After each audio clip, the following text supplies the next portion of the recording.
Assalamualaikum warahmatullahi wabarakatuh.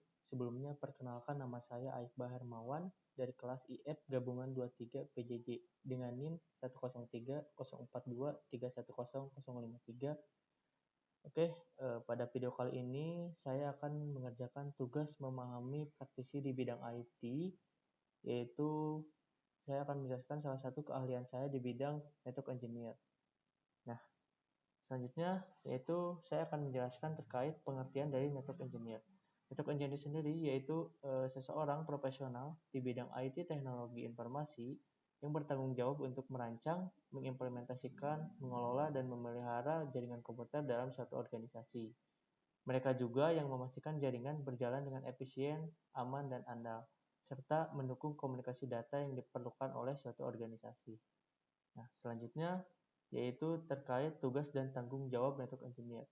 Nah, di sini ada beberapa tugas dan tanggung jawabnya, yang diantaranya yaitu melakukan perencanaan jaringan, kemudian mengimplementasikan jaringan, selanjutnya melakukan pemeliharaan jaringan, mengelola keamanan jaringan, melakukan optimasi jaringan, menyusun dokumentasi dan pelaporan, di mana tugas dan tanggung jawab network engineer ini selain melakukan troubleshoot, yaitu melakukan analisa suatu kendala. Jadi ketika ada terjadi kendala, kita seorang network engineer harus bisa menganalisa dan men-solving dari kendala tersebut. Selanjutnya, yaitu tentang keahlian dan pengetahuan yang dibutuhkan. Nah, ada beberapa. Yang pertama yaitu memahami dasar jaringan. Nah, dasar jaringan di sini seperti TCP/IP, subnetting, dan OSI layer. Nah, selanjutnya itu memahami protokol routing, di mana routing di sini terbagi menjadi dua, yaitu routing static dan routing dynamic. Contoh dari routing dynamic yaitu routing BGP, OSPF, RIP, dan EIGRP, dan sebagainya. Selanjutnya itu mengkonfigurasi perangkat jaringan, seperti konfigurasi perangkat router dan perangkat switch. Selanjutnya itu melakukan troubleshoot jaringan. Selanjutnya mengelola keamanan jaringan, seperti kita mengkonfigurasi suatu firewall. Nah, yang terakhir itu mengetahui infrastruktur di bidang IT. Nah, selain itu, ada juga terkait yang dibutuhkan oleh seorang network engineer supaya perusahaan itu lebih trusted kepada kita, yaitu terkait sertifikasi. Nah, sertifikasi yang umum kita dengar atau yang umum kita tahu yaitu CCNA atau MTCNA, MTCRE, dan MTCINE. Nah, itu adalah sertifikasi yang bisa menunjang kita sebagai network engineer. Nah, selain itu masih banyak sekali sertifikasi di bidang jaringan yang saya sebutkan tadi, yaitu adalah salah satu di antaranya. Oke. Yang terakhir yaitu saya akan mempraktekkan salah satu konfigurasi di bidang network engineer, yaitu saya akan menjelaskan VLAN dan inter-VLAN routing. Nah, VLAN sendiri itu berfungsi untuk membagi jaringan ke dalam beberapa jalur yang berbeda, tetapi terhubung dengan satu perangkat yang sama. Nah, di mana saya akan melakukan konfigurasi di Cisco Packet Tracer. Nah, oke. Di sini saya ada dua buah PC, di mana PC yang pertama yaitu VLAN 10 dan PC kedua yaitu VLAN 20 dengan IP 192.168.10.0.124 dan 192.168.20.0.124. Yang pertama kita konfigurasi switch. Nah, di sini saya sudah siapkan ya perangkatnya supaya lebih cepat. Yang pertama kita konfigurasi pada switch, yaitu konfigurasi VLAN. Kita buat dulu VLAN-nya, VLAN 10, name VLAN 10, kemudian kita buat VLAN 20. Name VLAN 20. Nah, kemudian kita konfigurasi pada interface. Nah, kita bisa lihat di sini itu interface ada 2 dan di sini interface ada 3. Oke, kita masuk ke interface ada 2, yaitu kita masukkan switch mode akses. Kemudian kita switch akses VLAN 10. Nah, selanjutnya kita konfigurasi VLAN pada header 3 untuk VLAN 20. Nah, sama seperti tadi, switch port mode akses. Kemudian switch port akses VLAN 20. Nah, selanjutnya yaitu kita konfigurasi interface header 1 untuk melakukan trunking.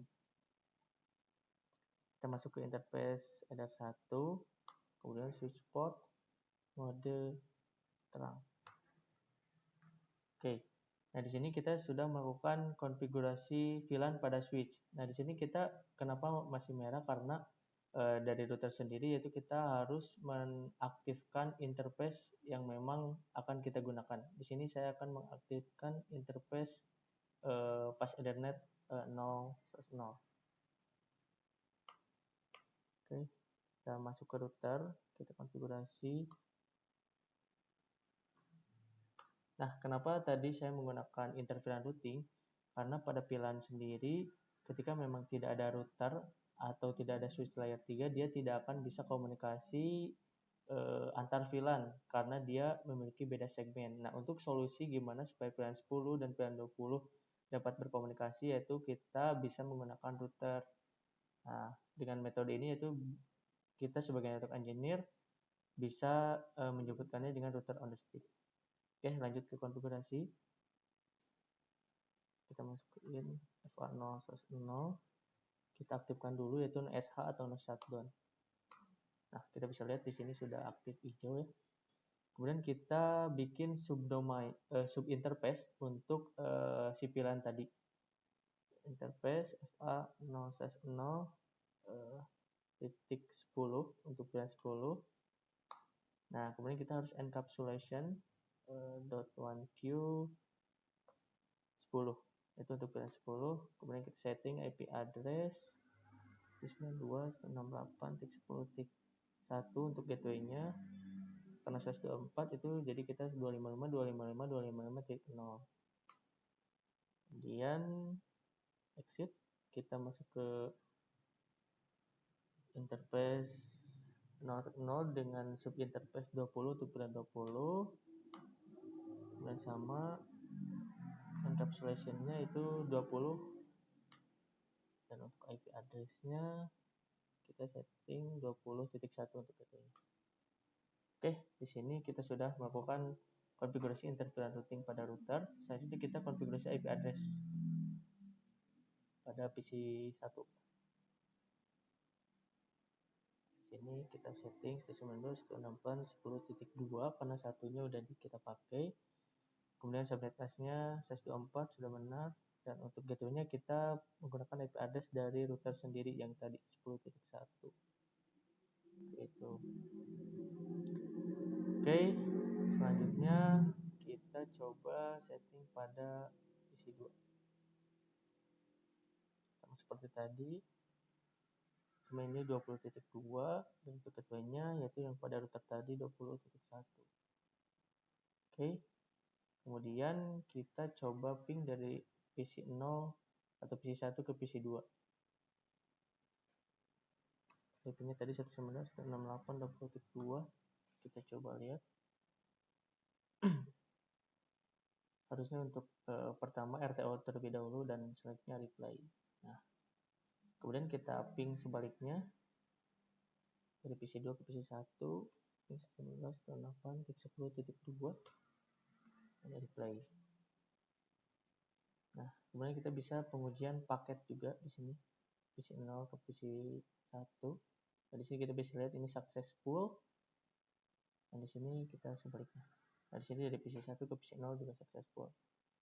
Oke, mungkin sekian yang dapat saya sampaikan terkait dokumentasi untuk konfigurasi interVLAN routing. Mohon maaf bila terdapat kesalahan-kesalahan kata. Sekian dari saya. Wassalamualaikum warahmatullahi wabarakatuh.